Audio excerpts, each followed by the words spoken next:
तुम्ही बघू शकता आपण फक्त हे पाणी यावरती टाकत आहोत ना, आपण याला घासत आहोत ना, काहीच नाही. हे पाणी आपल्याला टाकायचं आहे आणि आपली तांबं पितळीची भांडी अगदी स्वच्छ होणार आहे.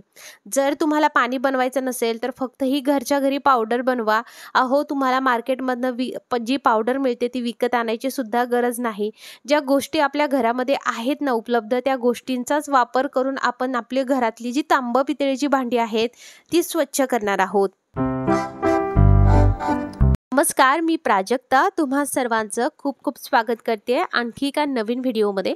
सणासुदीला आता लगेच सुरुवात झालेली आहे आणि अशा वेळेस आपल्या घरातील तांबं पितळीची भांडी ही स्वच्छ असायला हवी. आता रोज पूजा करावी लागते आणि पूजेसाठी लागणारी भांडी सुद्धा आपली रोज स्वच्छ करावीच लागते. मग ही भांडी जर आपण या दोन उपाय करून जर क्लीन केली तर आपल्याला जास्त ताणही होत नाही. दुसरी गोष्ट कमी वेळेमध्ये होतं आणि तिसरी गोष्ट म्हणजे आपल्याला घासायची गरज पडत नाही. मग ही तांबं पितळेची भांडी न हात लावता न घासता कशा पद्धतीने आपण क्लीन करू शकतो याच्या दोन पद्धती मी तुमच्यासोबत शेअर करणार आहे. चला, सगळ्यात पहिला आपण उपाय बघूयात. तो म्हणजे हे तांबं पितळेची भांडी साफ करण्यासाठी आपण एक पाणी बनवत आहोत. तर मी इकडे घेतलेलं आहे साधारणतः अर्धा ग्लास पाणी आणि त्यामध्ये टाकलेला आहे मी 1 चमचा साखर. त्यामध्ये टाकत आहोत जेवढी आपण साखर घेतली आहे तेवढंच सिट्रिक ॲसिड म्हणजेच त्याला लिंबूसत्व म्हटलं जातं. आता हे लिंबूसत्व आपल्याला 2 फॉर्ममध्ये भेटतं. एक म्हणजे साखरेसारखं ज्याला क्रिस्टल फॉर्म म्हणतो ते आणि दुसरं म्हणजे पावडर फॉर्ममध्ये. त्यानंतर इथे 1 चमचा आपल्याला मीठ टाकून घ्यायचं आहे. बस आपल्याला हे 3च वस्तू यामध्ये टाकायच्या आहेत. बाकी आता आपल्याला यामध्ये काहीच टाकायचं नाही. व्हिनेगर हे थोडंसं टाकायचं. व्हिनेगर तुमच्याकडे नसेल तर तुम्ही लिंबाचा रसाचा वापर केला तरी चालेल किंवा व्हिनेगर स्किप केलं तरी चालेल आणि लिंबाचा रस जर घेतला तर तुम्हाला अजून चांगला रिझल्ट येईल. आता बघा आपल्याला हे व्यवस्थितरित्या मेल्ट करून घ्यायचं आहे. बघा सगळ्या जे काही आपण टाकलं होतं ते व्यवस्थित या पाण्यामध्ये मेल्ट झालंय. आपलं लिक्विड तयार झालं. हे लिक्विड तुम्ही बॉटलमध्ये भरून ठेवू शकता. एवढ्याशा लिक्विडमध्ये तुमचे खूप सारे भांडे स्वच्छ होतात. चला, आता मी तुम्हाला रिझल्ट दाखवते. फक्त आपल्याला यामध्ये डीप करायचे, काहीच करायचं नाही. आता बघा हे दिसायला जेवढं सोपं आहे तेवढं हे खरं तर सोपं सुद्धा आहे. पण याचं सुद्धा काही ना डिसएडव्हान्टेज आहे. म्हणजे काय, तर जर तुम्ही ह्या पाण्याने तांबं पितळेची भांडी स्वच्छ केली तर काही वेळानेच हे भांडी ना काळपट व्हायला लागतात. त्यामुळे मला असं वाटतं जर तुम्हाला इमर्जन्सीमध्ये तांबं पितळेची भांडी किंवा पूजेची भांडी हे लवकर स्वच्छ करायची असेल तरच तुम्ही हा जो काही उपाय आहे हा वापरा. जर तुमची भांडी अगदी तुम्ही आता सणासुदीला सुरुवात झाली आहे त्यामुळे साफसफाई करत असणारा भांडी स्वच्छ करायची आहेत तर जो आता आपण दुसरा उपाय शेअर करणार आहोत तो तुम्हाला करायचा आहे. हा फक्त तुम्हाला टेम्पररी किंवा कधी असं होतं आपल्याकडे टाइम नसतो तर मग घाईमध्ये पटकन काय करायचं किंवा आपल्याला जास्त कष्ट करायचे नसेल तर मग अशा वेळेस तुम्हाला हे करायचं आहे. फक्त हे लिक्विड टाकायचं आहे, घासायची वगैरे काहीच गरज होत नाही. जेवढा पटकन ह्या सोल्युशनने आपली भांडी निघतात तेवढ्याच पटकन ती काळी सुद्धा होतात. सो हे तुमच्यावरती आहे. फक्त इमर्जन्सीला तुम्ही हे वापरू शकता. दुसरी गोष्ट, आपण यामध्ये जे इन्ग्रेडियंट्स वापरले आहे त्या प्रत्येकाचं एक वेगळं महत्त्व आहे. पण यामध्ये सगळ्यात जास्त जो काही काम करतं तर ते आहे सिट्रिक ॲसिड. सो तुम्ही बघितलं. आता आपण दुसरा उपाय बघणार आहोत. तर ही पावडर तुम्ही एकदाच बनवून ठेवू शकता. आता इकडे मी बाउल घेतला आहे आणि त्यामध्ये मी घालत आहे बेसन.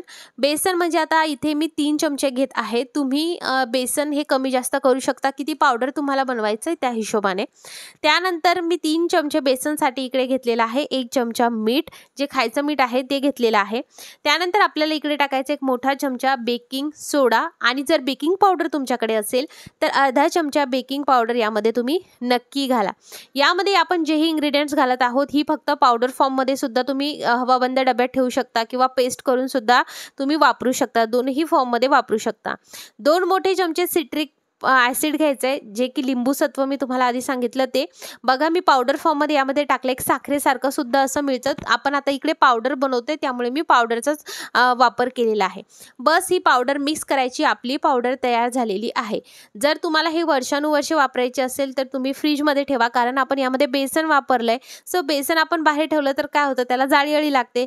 तर त्यामुळे तुम्ही हे फ्रीजमध्ये सुद्धा ठेवू शकता किंवा मग जेव्हा तुम्हाला भांडी घासायची तेव्हा सुद्धा तुम्ही हे बनवू शकता. आता बघा अशा पद्धतीने हवाबंद डब्यामध्ये ठेवायचं. आता तुम्हा सर्वांचा एक प्रश्न येऊ शकतोय की मार्केटमध्ये बघा पावडर मिळते तर मग घरी एवढं कशाला कुटाणे करत बसायचे? बरोबर, अगदी बरोबर प्रश्न आहे तुमचा. तर तुम्हाला सांगते, जी मार्केटमधनं तुम्ही पावडर आणता ना, तर ती पावडरनं कधी तुम्ही तांबं पितळीची भांडी घासा. तुमच्या नखामध्ये पूर्ण एक काळपट थर साचलेला असतो आणि तुमच्या हाताला जर जाळं असेल तर पूर्ण जाळ्यामध्ये सुद्धा अगदी काळपट थर त्या पावडरचा साचलेला असतो. भांडी आपले निघतात पण पावडरचा थर साचला जातो. पण जर ही पावडर आपण बनवली तर आपल्या हाताला काहीच होत नाही आणि मेन म्हणजे खाज वगैरे सुद्धा येत नाही. मग आता ही कशी वापरायची? तर जेव्हाही वापरायची तेव्हा ही पावडर तुम्हाला जेवढी लागते तेवढी घ्यायची. त्यानंतर त्यावरती लिंबू पिळायचं. लिंबू नसेल तर मग व्हिनेगर वापरू शकता आणि थोडंसं पाणी टाकून पेस्ट बनवू शकता किंवा लिंबाच्याच रसाने पेस्ट बनवायची. आता ही साल कशाला वाया घालवायची, म्हणून या सालीनंच बघा मी हे स्वच्छ करून घेत आहे. आता बघा, बऱ्याचदा आपल्या ठेवणीतले जी भांडी असतात तांबं पितळीची, तर ती भांडी ना खूप काळी कुट्ट असतात. मग अशा वेळेस तुम्ही काय करू शकता, इथे घासणीचा वापर करू शकता. घासणी तुम्हाला लावायचे, म्हणजे काय होईल की त्यावरती जर काही काळे वगैरे डाग असतील तर ते काळे डाग व्यवस्थितरित्या निघल्या जातील. आणि जर पूजेची भांडी सुद्धा तुम्हाला साफ करायची आहे तर ती सुद्धा तुम्ही ह्या पावडरने व्यवस्थितरित्या साफ करू शकता.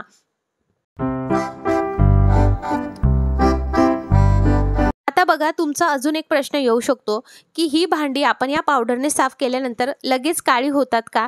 तर बिलकुल काळी होत नाही. जर तुम्ही पहिलं जे पाणी आहे लिक्विड आपण बनवलं त्याने जर केलं तर काळी होणार. याने भांडे बिलकुल काळी होत नाही. खूप दिवस ही भांडी अगदी यावरची जी काही चकाकी आहे ती तशीच राहते. रिझल्ट बघू शकता, आपण फक्त ती पेस्ट लावतोय आणि त्याचा पूर्ण जो काही शायनीनेस आहे तो पूर्ण वापस येत आहे. आता जेव्हा आपण हातानेच ही पावडर लावत आहोत भांड्यावरती तर आपल्या हाताला पण अशी काही खाज वगैरे सारखं होत नाही.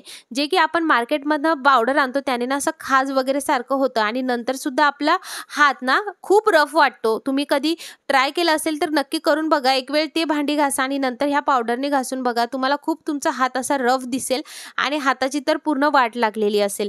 त्यामुळे मी तुम्हाला एवढंच सजेस्ट करेल की बेसन आपल्या घरी असतं, हो, बाकी सगळ्या गोष्टी आपल्याकडे असतात. मग का बरं मार्केटमध्ये जाऊन ते पावडर आणायची? आपल्या हातालाही काही होत नाही आणि आपली भांडी सुद्धा स्वच्छ होतात.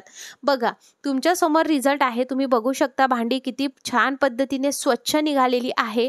तुम्ही सुद्धा तुमच्या तांबं पितळेची भांडी अशाच पद्धतीने स्वच्छ करा. 2 उपाय मी तुमच्यासोबत शेअर केले आहेत, करून बघा आणि मग तुमचा अनुभव कमेंटमध्ये शेअर करा. व्हिडिओ आवडला असेल लाईक करा, पटकन सबस्क्राईब करा, बेल आयकॉन ऑल करा आणि भांडे धुतल्या नक्की पुसून घ्यायची, म्हणजे त्यावरती डाग होत नाही. आणि दुसरी गोष्ट, जर तुम्ही हा फेसबुकवर बघत असणार तर लाईक करा आणि पटकन फॉलो करा. आणि हा व्हिडिओ जर तुम्हाला नसेल आवडलं तर तुम्ही डिसलाईकसुद्धा करू शकता. तुम्हाला कशा रिलेटेड व्हिडिओ हवा आहे हेही तुम्ही मला कमेंटमध्ये नक्की सांगा. बघता बघता माझी तांबं पितळेची भांडी सगळी साफ झाली आणि त्यासोबतच माझं किचनसुद्धा मी संपूर्ण साफ केलं आहे. तुमची साफसफाई झाली की नाही कमेंटमध्ये मला नक्की कळवा. आणि हो, म्हणजे तुम्ही सुद्धा तुमच्या घरातील तांबं पितळेची भांडी या घरगुती पावडरने साफ करा आणि मला ते फोटो नक्की शेअर करा. व्हिडिओ बघितल्याबद्दल आभार.